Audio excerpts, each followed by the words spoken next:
बांग्लादेश में एक बार फिर से विरोध प्रदर्शन शुरू हो गया है। और ऋतु, इस बार जो ये विरोध है वो शेख हसीना की पार्टी के कार्यकर्ता ही सड़कों पर कर रहे हैं। बिल्कुल मोनिका, और जिस तरीके से आपने कहा कि यहाँ पर शेख हसीना की पार्टी अवामी लीग की तरफ से ये जो कार्यकर्ता है ये सड़कों पर उतर आए हैं और अपनी मांगों को लेकर के यहाँ पर विरोध प्रदर्शन कर रहे हैं। बांग्लादेश के अंदर फिर से सरकार का जी तख्ता पलटने वाला है और इस दफा जो है प्रोटेस्ट जो रोड पे हो रहे हैं, बांग्लादेश के लोग जो बाहर निकले हैं, बांग्लादेश की माइनॉरिटीज, बांग्लादेश की मेजोरिटीज, बांग्लादेश की पॉलिटिकल पार्टीज, ये जी हल्ला बोला जा रहा है इंटरिम सरकार मोहम्मद यूनुस के खिलाफ। अब मोहम्मद यूनुस के ऊपर इंटरनेशनल कोर्ट ऑफ जस्टिस के अंदर जेनोसाइड का या पोग्राम का मुकदमा चलाने की बात की जा रही है, अपील की गई है, जो अभी इसके ऊपर एक ऐसा उहापोह है। अब आप इमेजिन करें दुनिया में क्या क्या चीजें हो रही हैं और क्या डिस्कस हो रहा है और हमारे मुल्क में क्या हो रहा है।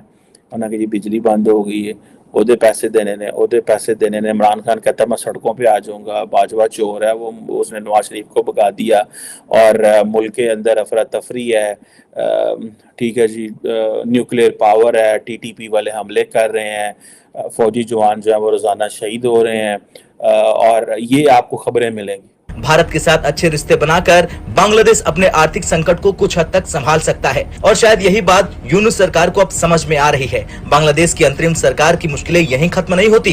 भारत से अनाज, चीनी और बिजली जैसी जरूरी चीजें आयात करने वाली बांग्लादेश सरकार को भारत से नाराजगी मोल लेना आसान नहीं है। नहीं चाहिए वहां पर ऐसी सरकार। और दूसरी जानिब शेख हसीना भारत के अंदर रह के बांग्लादेश की वजीर आजम बन के बांग्लादेश के अंदर और बांग्लादेश की पॉलिटिक्स के अंदर एक पॉजिटिव रोल प्ले करती हुई दिखाई दे रही है। और जहां तक बात रही ट्रंप की, जब से ट्रंप आया है तो ऐसा लग रहा है कि बांग्लादेश के जो हिंदू हैं, बांग्लादेश की जो आवाम है, जो इंडिया के सपोर्ट में है, जो शेख हसीना के सपोर्ट में है, उनको बहुत ज्यादा पावर मिली है। क्योंकि ट्रंप ने बोल दिया था कि अगर मैं आऊंगा तो मैं हिंदुओं की बात करूंगा, न सिर्फ अमेरिकन हिंदुओं की बल्कि ऑल ओवर द वर्ल्ड। तो जय हिंद दोस्तों, पाकिस्तानी रिएक्शन वीडियो में स्वागत है। दोस्तों, भारत की एक बहुत बड़ी जीत है। मोहम्मद यूनुस बांग्लादेश के प्रधानमंत्री का तख्तापलट होने वाला है, खबर ये है। और शेख हसीना को प्रधानमंत्री बनाया जाना है दोबारा। तो पाकिस्तानी मीडिया पर चर्चा कर रहा है कि भारत ने बिना कुछ कहे, बिना कुछ सुने ही मोहम्मद यूनुस को हटवाने का तख्तापलट करने का काम कर दिया। और खबर यह है कि मोहम्मद यूनुस जेल भी जा सकते हैं और इससे बांग्लादेश को फ़ायदा होगा। शेख हसीना आ जाएंगे और भारत को भी, क्योंकि भारत जो व्यापार कर रहा था वो कम कर दिया था, लेकिन शेख हसीना के टाइम में ज़्यादा, क्योंकि वो भारत के समर्थन में रहती हैं और मोहम्मद यूनुस भारत विरोधी ग्रुप को तैयार करते हैं।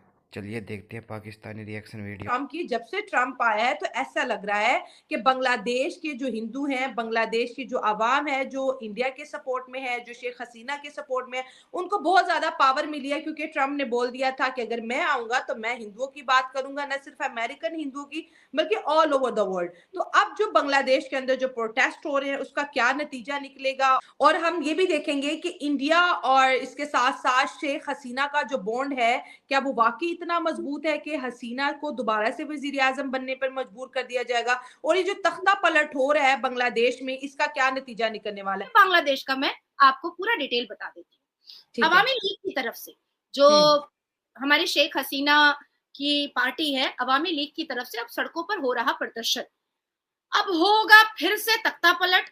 फर्जी वजीर आजम मोहम्मद यूनुस, कौन? मोहम्मद यूनुस जाएंगे जेल और पीसेंगे चक्की पीसिंग करेंगे। और फतवा भी उन्होंने सिलवा लिया है और कच्छा भी उन्होंने सिलवा लिया है ताकि वो आराम रहेगा उनको बांग्लादेश के जेल में चक्की पीसिंग करने के लिए। असली वजीर आजम अब बैठेंगी संभालने के लिए सत्ता और कुर्सी। ट्रंप की जीत और हसीना की घर वापसी संभाला किसने? कट्टर हिंदू आदरणीय प्रधानमंत्री मोदी ने। सुलझाया किसने? कट्टर हिंदू आदरणीय प्रधानमंत्री मोदी ने।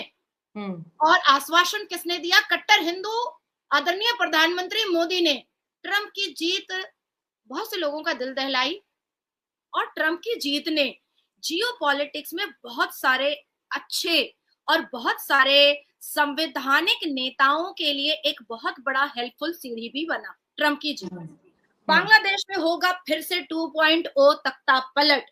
5 अगस्त 2024 के बाद जब से शेख हसीना वहां से निकली थी और उसके बाद फिर आदरणीय प्रधानमंत्री के छत्र छाया में, एक कट्टर हिंदू के छत्र छाया में एक मुसलमान बहन अपनी पूरी इज्जत आबरू के साथ, अपने पूरे मान सम्मान के साथ, अपनी पूरी लैविश और लग्जेरियस लाइफ को मतलब निभाते हुए एक कट्टर हिंदू के अंडर लीडरशिप बहुत ही खूबसूरती से, बहुत ही इज्जत से, बहुत ही मान मर्यादा से वो रही। और राखी बांधना शेख हसीना का आदरणीय प्रधानमंत्री मोदी जी को, उन्होंने राखी का फर्ज निभाया और अपनी बहन को सुरक्षित रखा अपने नेतृत्व में, और अपने सनातन धर्म की पूरी आइडियोलॉजी को हमारे आदरणीय प्रधानमंत्री ने दिखाया भी। लेकिन अब ढाका के हालचाल कुछ अलग दिख रहे हैं। अब ढाका में कुछ अलग हवाएं चल रही हैं। अब ढाका में कुछ अलग गूंज हो रही है। ढाका के लोगों का कहना है अमर हसीना अमा के फिरोज चाहिए। इसका मतलब होता है कि हमारी हसीना हमें वापस चाहिए। कुर्सी बिल्कुल तैयार है शेख हसीना के लिए और लोग तैयार है शेख हसीना को के गले में माला पहनाने के लिए। शैला, अब मैं बहुत सीरियस बात करने वाली हूँ। इतनी देर में बहुत खुश थी क्योंकि शेख हसीना वापस जा रही है, इसलिए। ऐसा नहीं है कि शेख हसीना जब वहां पर थी तो हिंदुओं का जेनोसाइड नहीं हुआ था।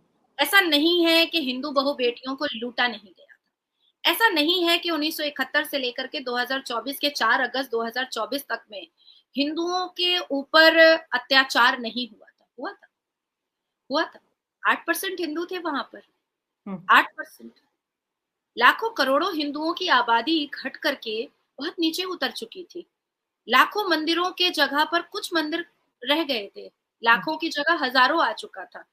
नाम पर पुरुषों को अत्याचारित करना इस्लाम के नाम पर, मंदिरों को तोड़ना इस्लाम के नाम पर, रोड पर नमाज पढ़ करके हिंदुओं की मंदिर के सामने हिंदुओं को अत्याचारित करना इस्लाम के नाम पर, ये उस वक्त भी चल रहा था। लेकिन कहीं ना कहीं शेख हसीना अपने बांग्लादेश को बदनाम तो नहीं होने देती थी। वो कभी भी अपने बांग्लादेश को चर्चाएं आम पर बदनामी के नाम से नहीं आने देती थी। अगर वो देखती थी कि हिंदुओं की बेटियों की इज्जत तार तार की जा रही है तो संवैधानिक तरीके से वो उसको सजा भी दिलवाती थी, जिसने किया है। लेकिन जिस हिसाब से मोहम्मद यूनुस एक कायदे आजम लियाकत अली जिन्ना का रूह बन करके, लियाकत अली जिन्ना का एक डॉपलगैंगर, एक बहरूपिया बन करके बांग्लादेश की सरजमीन पर कदम क्या रखा, ओथ क्या लिया कि हिफाजतुल इस्लाम, हिजबुत तहरीक, जमात इस्लामी, सबको उसने रोटी बोटी और फ्री छूट ऐसी दी कि हमारे बांग्लादेश में हमारी हिंदू बेटियों को किस तरीके से बेइज्जत किया जा रहा है, जिसके दृश्य आप नीचे चला रहे हैं। अपने अधिकार के लिए आवाज उठाने वाली हिंदू बेटियों को के बाल नोच नोच करके, उनके शरीर को नोच करके उनको मारा जा रहा है। लोग हमेशा आपत्ति जताते हैं कि नाजिया इलाही खान हिजाबन को जिहादन क्यों बोलती है। इस दृश्य को देखिए और गौर से देखिए और सब मिल करके देखिए। एक महिला के सामने, एक औरत के सामने अगर किसी दूसरी औरत की आबरू लुटती है तो उस वक्त आपको मजहब या धर्म याद आएगा या अपनी जात की रक्षा याद आएगी? पहले ये बताइए शैला। अगर आपकी नजरों के सामने है ना, अगर आपकी नजरों के सामने किसी 10 साल की बच्ची का, किसी 11 साल की हिंदू बच्ची का, किसी 50 साल की हिंदू औरत का, किसी 32 साल की हिंदू औरत का, या व्हाटएवर एज लफ्ज औरत, अगर उसका कोई रेप कर रहा होगा, उसके आबरू को तार तार कर रहा होगा, क्या आप विरोध नहीं करेंगी? आप ये सोचेंगी कि ये हिंदू है, हमको इसके लिए बोलने की क्या जरूरत है?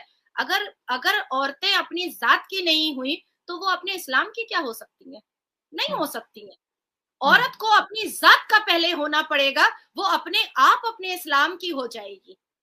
लेकिन जो दृश्य हमने देखे हैं, हिजाबनों ने जिस हिसाब से पकड़ करके बाल नोच करके मुस्लिम पुरुषों के हवाले हिंदू बेटियों की आबरू को लुटवाया है, ये दृश्य हमने अपनी आंखों से देखा है और शर्म से नजर झुक जाती है खुद को मुसलमान कहते हुए कि हिजाबन औरतें इतनी नीचे गिर गई हैं कि आबरू लुटवा रही हैं अपनी ही जात का। तो आज मैं कहती हूं कि बांग्लादेश हो या ये दुनिया की कोई भी औरत हो, लानत है, थूक है और अल्लाह का कहर नाजिल हो ऐसी औरतों पर जो परोस करके मुस्लिम पुरुषों के हवाले करती हैं हिंदू बेटियों को कि लूट लो इसको माले गनीमत समझ करके। थूक है ऐसी मुसलमान औरतों को, और शर्म से मर जाना चाहिए ऐसी मुसलमान औरतों को जो किसी के घर की बहू बेटियों की आबरू इसलिए लुटवाती है कि वो हिंदू है। शर्म आनी चाहिए, शर्म आनी चाहिए। ना दीन की ना दुनिया की है ऐसी औरतें।